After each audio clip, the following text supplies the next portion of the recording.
The Apple. I use an iPhone. I've chosen to use an iPhone over every single option out there for my own personal reasons. Yeah, but the Android phone is actually one of the best. Actually, 5 things that when Apple see to it, it will take Apple to a level where Android will struggle to compete. Number 5 on the list is the Face ID. One thing I've actually felt lack of on the latest iPhones, like let me say X, Apple, so the 12 Pro Max and upcoming 13, is the lack of the fingerprint scanner. Face ID is good, it's easy to access, it's fast and everything, more secured. But what do you have with us now? Coronavirus. We are actually wearing this mask since 2019 and till now we are still wearing the mask and it doesn't work. It doesn't work with the Face ID. It doesn't work and we don't know how long we're wearing this mask. I'm not saying Apple should replace the Face ID. It's an amazing feature. We all know that it's an amazing feature. But how amazing would it be if there was a sort of fingerprint scanner? What for? Just cool down.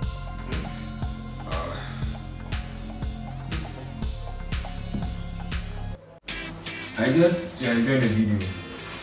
A sub to this channel will be very, very miraculous. Embedded at the side of the iPhone. So actually number 4 on the list is the keyboard. I actually enjoy typing on the Apple keyboard. It's very fun, it's fun and more suitable. But I think it lacks some 1 or 2 things. Yeah, as you can see, it's fun, more enjoyable, more portable, more drawable, everything sound. I just lack some 1 or 2 things comparing to the Google keyboard, which has the translate and everything.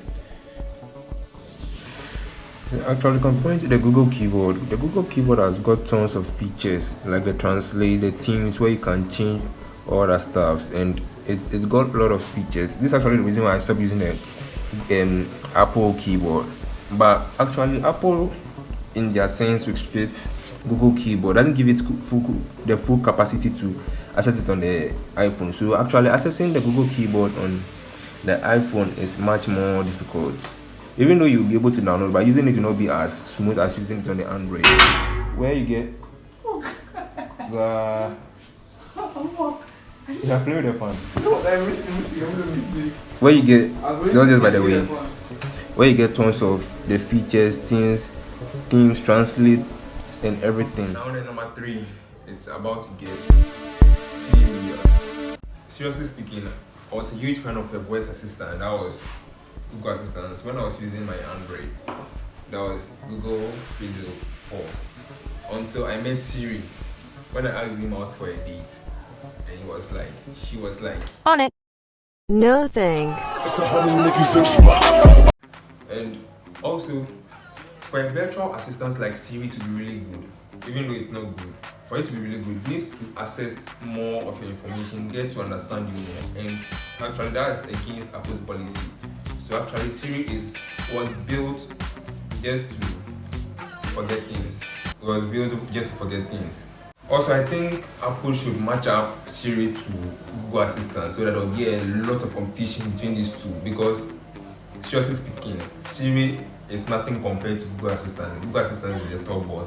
So they should match up with Google Assistant because Siri lacks the day-to-day intelligence compared to Google Assistant. And actually number 2 is customization.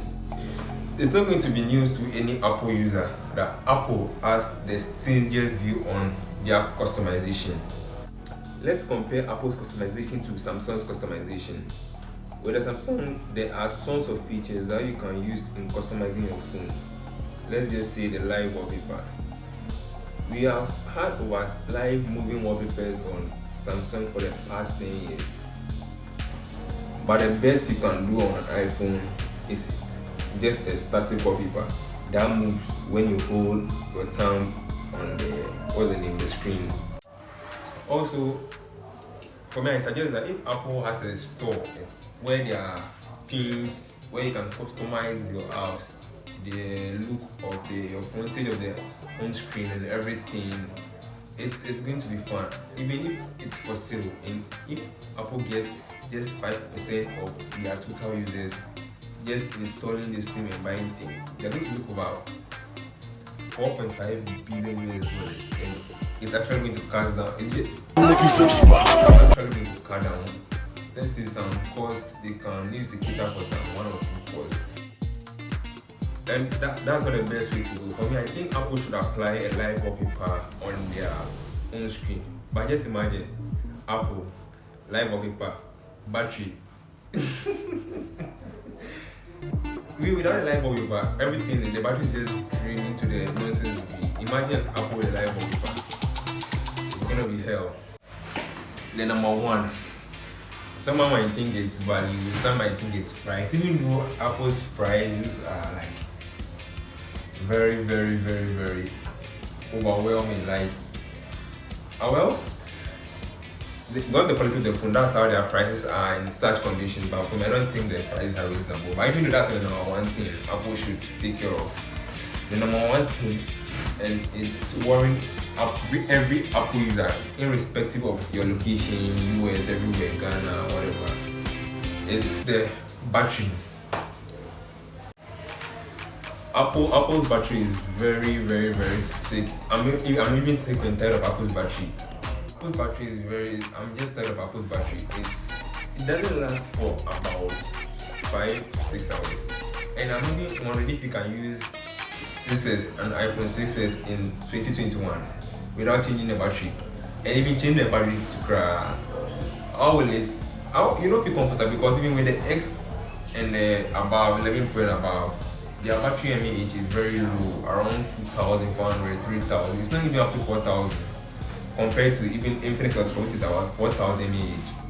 So for me, I think Apple should actually work on their battery. Apple should work on their battery, and like it's going to help a lot, because I actually can use my phone for about 5 hours. Always my charger, my power bank, and everything is with me. So Apple should just change their battery, and they can.